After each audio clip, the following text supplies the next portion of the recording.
fierce fight erupts between a group and a woman, with the group ultimately overpowering their target by landing a decisive blow to the heart.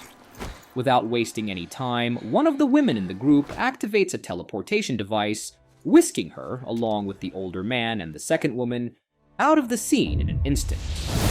The remaining man, now left alone, opens a digital panel to check his emails, and calmly logs off, unaffected by the chaos that just unfolded. Log out. The man's name is Nash, and this is his digital persona within a virtual reality game. Back in the real world, he takes off his headset. Year is 2047, a century of technological revolution. It's the year 2047, a time when technology has radically altered daily life.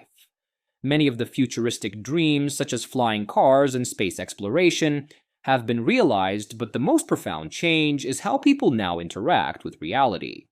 Over 75% of the population, known as the connected, now spend the majority of their lives in immersive online simulations called verses.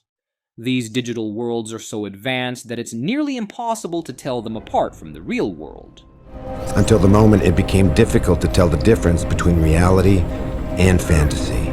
Society has undergone a transformation. People still spend their time online, but not in the way anyone originally envisioned. The revolution did happen, just not the way people thought it would.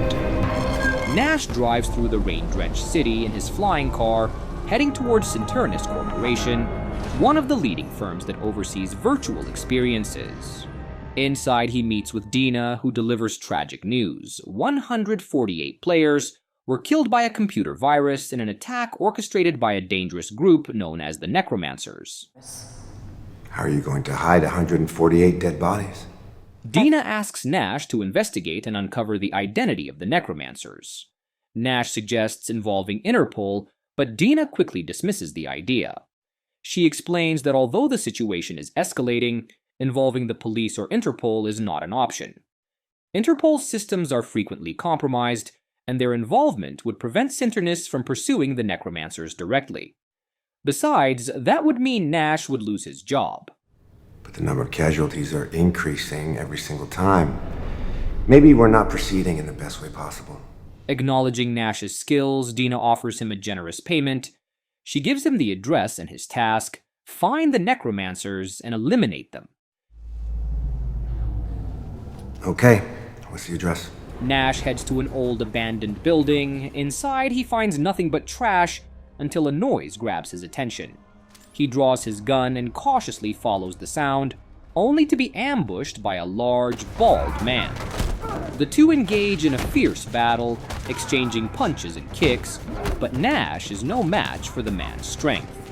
After slamming Nash into a wall, the bald man knocks him to the ground, takes his ID card, and leaves. Next, Nash travels to a rough part of town where real people still roam the streets. Here he meets his friend and former brother-in-law, Morel, a skilled computer hacker. After Morel helps patch up Nash's injuries, Nash asks for a favor. He needs Morel to break into Interpol's computer systems. You're talking about hacking Interpol servers. It's a bit... Morel hesitates, warning that it will be risky, but Nash insists, determined to get what he needs. Morel agrees, but only if he gets an expensive piece of hardware in return. Nash becomes angry when Morel mentions Helena, the woman whose death still hangs over them. The mention of her name makes the conversation uncomfortable, despite Morel's apology. Frustrated, Nash storms off. What the fuck is wrong with you? Every single time I come over here, you mention her name. Sorry. Later that evening, while playing the game with Dwin, Nash shared how Morel was deeply affected by the mysterious death of his sister. The fact that they couldn't figure it out was clearly troubling him. He was interrupted when the doorbell rang in the real world. I had connected the doorbell to my gaming station. Almost no one was doing it anymore. It was Morel bringing news about the security camera footage. Unfortunately, the footage didn't show the bald man, but Morel had found something else. A man who had appeared multiple times in the days leading up to Nash's arrival. He handed Nash a flash drive containing information about this mystery man, and left.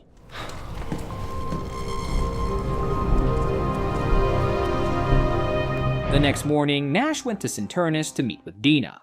He handed her the flash drive and asked her to identify the man in the footage. After some investigation, Dina uncovered the man's name, Leonard Lauren. She also provided his home address. Before Nash left to confront him, he requested another gun.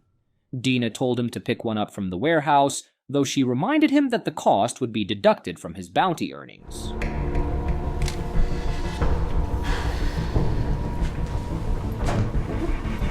Nash quietly entered Leonard's apartment, armed, slipping through the window. Inside, he found Leonard sitting in his gaming chair, completely absorbed in the verse. However, Nash wasn't alone. The same bald man from earlier was there, ready to fight again. The two battled fiercely, but the bald man was stronger. Just when it seemed the man would overpower him, Nash shot him in the head, killing him instantly. After blocking the door with a chair, Nash approached Leonard and shot him in the head. Nash justified his actions by telling himself that Leonard was the villain, as his virus had killed 148 innocent players. Leonard's consciousness remained in the verse, so Nash took control of Leonard's in-game character.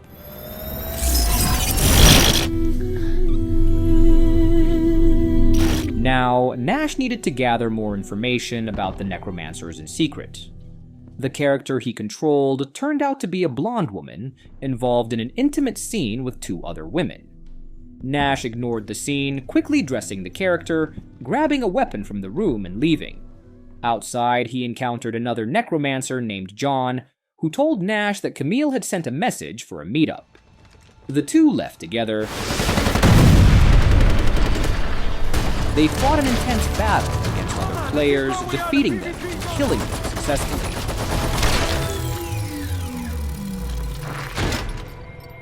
John and Nash made their way to the necromancer's office. There, Nash met Camille, the leader of the necromancers. John informed Camille about the recent news, Interpol's visit to their flat, which had been used for the last attack. Camille explained the group's goal. They wanted to shock players enough to make them log off and return to reality. However, their efforts had been in vain. People simply assumed that missing or deceased players had switched to different verses. And the gamers who vanished are just playing new avatars or left for the verses. When Nash asked about their next move, Camille replied that their attacks should be less violent, but far more radical. At that moment, a helper arrived with a beacon Camille had requested. The device prevented Nash from logging out of the game. What's the matter? Suddenly, the rest of the men quickly restrained Nash, and Camille asked if Leonard was dead. Camille pointed out that Nash hadn't made the rallying sign when he entered the room. Nash remained silent. Camille then demanded the password for Bunker A4, but Nash still didn't speak. Frustrated, Camille stood up and struck Nash. She ordered John and Leslie to get offline and torture Nash's body offline, since pain and suffering were minimal in the virtual world. Now offline. They just have to go to Leonard's flat. Nash tried to log out, but the device kept him trapped. Desperate, he asked what would happen to him now. Camille casually replied with, "Probably what you did to Leonard." Our society was building up producers and consumers. In a brief moment of distraction, Nash grabbed a flash grenade pin from one of the guards and used it to destroy the signal-blocking device. He disconnected just in time, moments before John and Leslie burst into the room. Nash shot them both, killing them instantly, before making his escape. Nash then went to Morel's place. He entered the apartment and handed Morel a set of coordinates, asking for information on people who had been logging in and out of the game in the last few hours.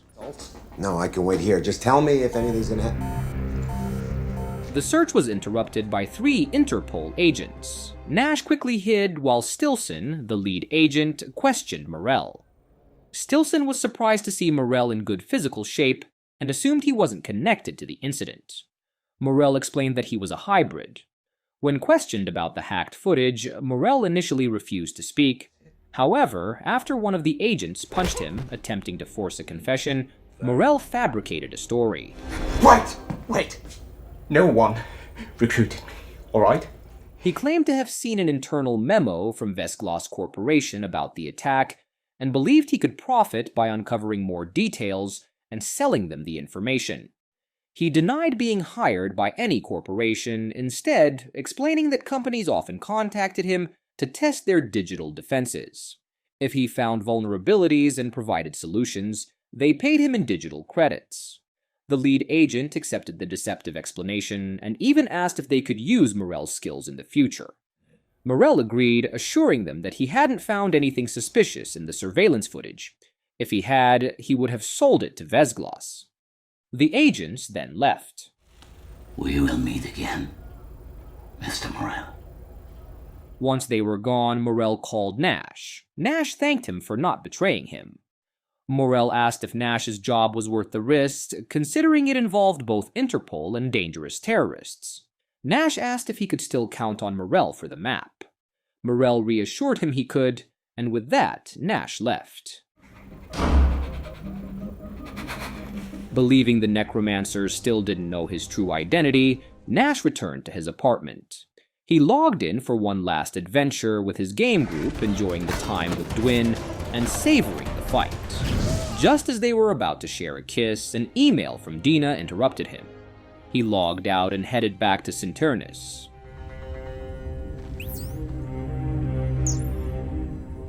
When Nash arrived, Dina informed him that Interpol had visited the company building because they were aware of the recent deaths. On the other hand, I find it quite frustrating. Nash told Dina about the information he had gathered through Morell's secret investigation. The attack seemed to be focused on the 3 largest online verse companies, but beyond that, there were no other clues pointing to the necromancers. The real issue was that the necromancers never left any trace of their activity. They didn't log in or out in ways that could be tracked. Instead, they always left a few helpers online to guard the area, logging in or out from different locations to avoid detection. We need to resolve this as quickly as possible. Dina stressed the importance of resolving the issue quickly, as involving Interpol was becoming increasingly dangerous. She warned Nash that while they were allies, they were not friends. Nash then asked how Dina explained the company paying taxes while the government provided universal income to the connected, and how both parties profited from it. Nash was curious about how the government could afford to pay everyone's universal income. Now they have to pay much less, and for not as long.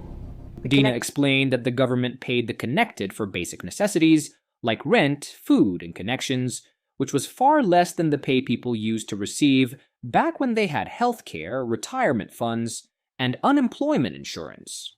The life expectancy of the connected was significantly lower, which ultimately benefited the government. She instructed Nash to have his private hacker investigate the necromancer's latest attack. Nash agreed and left. Go in there and find out what you can before them. After leaving Cinternus, Nash returned to Morell, asking him to investigate what Interpol knew about the cyber attacks. Nash suggested that Morell tell them he was just checking their systems for a breach if they found out. Morell agreed to help. Okay, I'll do it. Nash then returned to his apartment, feeling weighed down by the growing tension. That's when he encountered Camille, the true leader of the necromancers, along with her group. To Nash's surprise, Camille was a woman in real life. You look less manly. Nash asked how they had found him. Camille explained that he had left enough clues for them to track him down. She told him they knew he worked for Cinternus and that he shouldn't be involved with them, especially after what had happened to Helena. Confused, Nash asked what she was talking about, as he knew the virus created by the necromancers had killed Helena. Camille clarified that Cinternus had actually created the virus and used it to eliminate the necromancers first. Is that we didn't kill Helena. Cinternus did. Calmly, Camille told him that they didn't kill Helena. In fact, Helena had been close to the necromancers. While she didn't always agree with their methods, she had been a part of the group, and that made her a target. To prove it, she showed Nash a digital album that revealed Helena had been a close friend of hers. You can get your revenge, Nash. Nash, who had always suspected something was off about Helena's death, found himself believing Camille's explanation. He agreed to help the necromancers and shared everything he knew. Together, they began to form a plan to deal with Interpol. Camille explained that their ultimate goal was to free the connected. Nash asked, "What if people don't want to be freed?" Camille replied, "Everyone wants freedom." Nash, now convinced, agreed to help them. Meanwhile, an Interpol agent and his team were tracking a necromancer near a bridge. They lost sight of him, but discovered that the necromancers were using a secret manhole entrance to move around unnoticed. Agent Stilson instructed his team to check satellite footage for any additional clues, and when they reviewed the footage, they realized the man was Nash. Check the satellite history. Want to know who was here before him.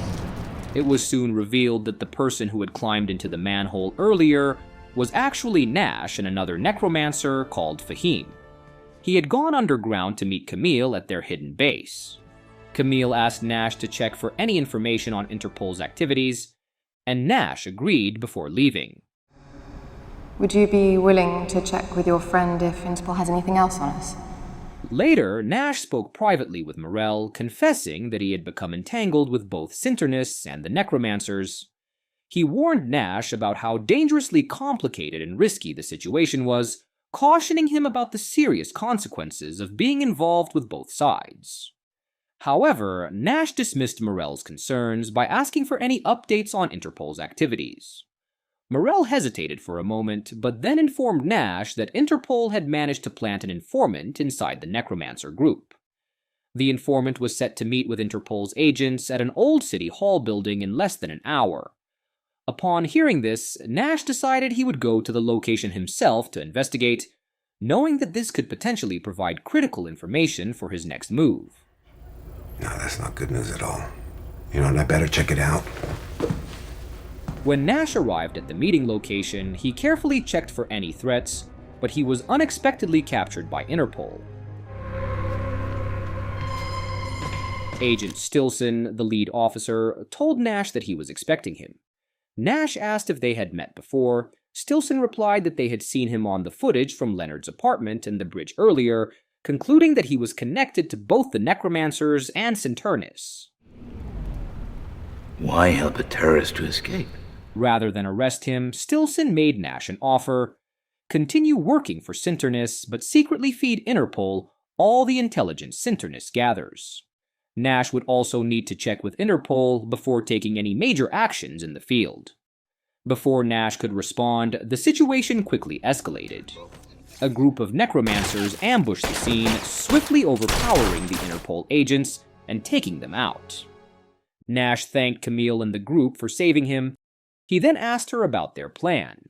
The group headed to Nash's place to finalize the strategy.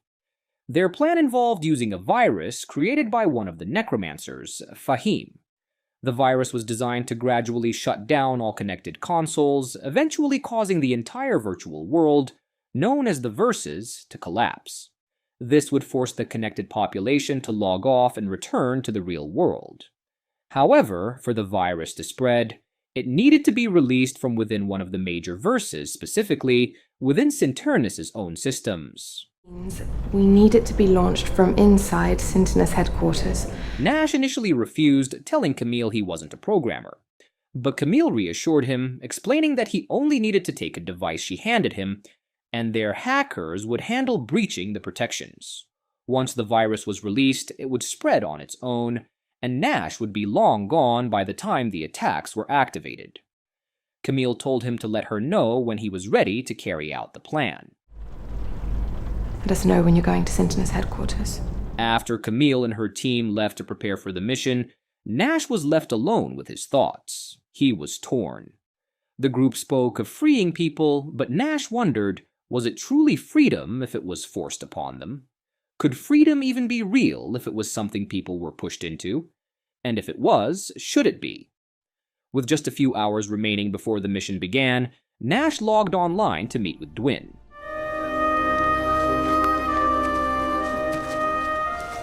Dwin noticed that Nash seemed troubled, and asked if he was okay. Nash, unsure of his feelings, asked her how she would describe their relationship. Dwin told him that in their virtual world, labels didn't matter. Being together was all that really mattered. I'm well with you. You're well with me. It's all that matters. Still uncertain, Nash decided to go through with the plan. He took the device to Cinternus' headquarters, where he met with Dina. As they spoke, Nash secretly activated the device, unleashing the computer virus. The Necromancer hackers quickly got to work, spreading the virus throughout the system. Meanwhile, Nash returned home and logged online for one final adventure with his game group. But their session was soon interrupted by new messages about people wanting to shut everything down. They discovered a message calling everyone in Neo-Paris to intervene. They're calling everyone in Neo-Paris to intervene. A very angry crowd of connected players, forced out of their games against their will, stormed the Necromancer's hideout. Armed and furious, they banged on the door, demanding answers. Camille and her team were caught off guard.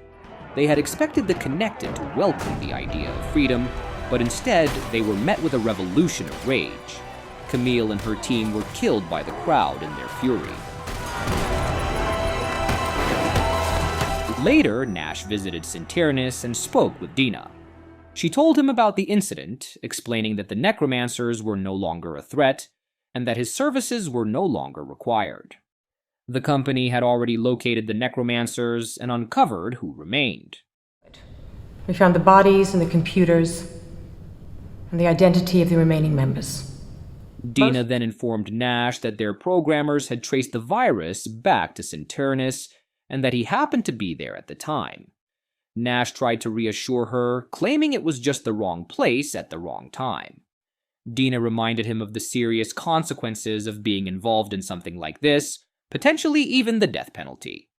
She assured him she wouldn't pursue that course of action and closed the case. I won't, though. This case is closed. Dina then asked Nash what would have convinced him to turn on them. Nash replied, saying it was learning that Cinternus had created the virus that killed Helena. Dina clarified that while Cinternus had created the virus, they hadn't killed Helena. She explained that Helena had worked with Cinternus, infiltrating potential troublemakers online, and the Necromancers had killed her when they found out. And eliminated her. Despite everything he had been told, Nash still didn't know who to trust. Had Cinternus lied to him?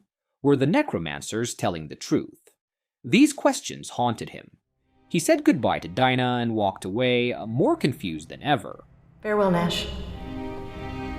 Farewell, Dina. Unable to find peace, Nash returned to the virtual world. He chose to live the rest of his life with Dwin and their game group, permanently connected, no longer a hybrid. With the money he had earned, Nash was able to enhance his online character with many extra comforts, making his virtual experience even more enjoyable. Since the human brain couldn't distinguish between what was real and what was virtual, his life in the game felt just as fulfilling as reality. He wasn't willing to let anyone tell him that his virtual reality wasn't real. Studies from the beginning of the century proved that the brain couldn't make a difference between real and virtual. Who the hell are you to tell me it's not? And with that, the movie ends. We hope you enjoyed our recap. Like the video and subscribe to our channel for more amazing recaps. See you in the next one.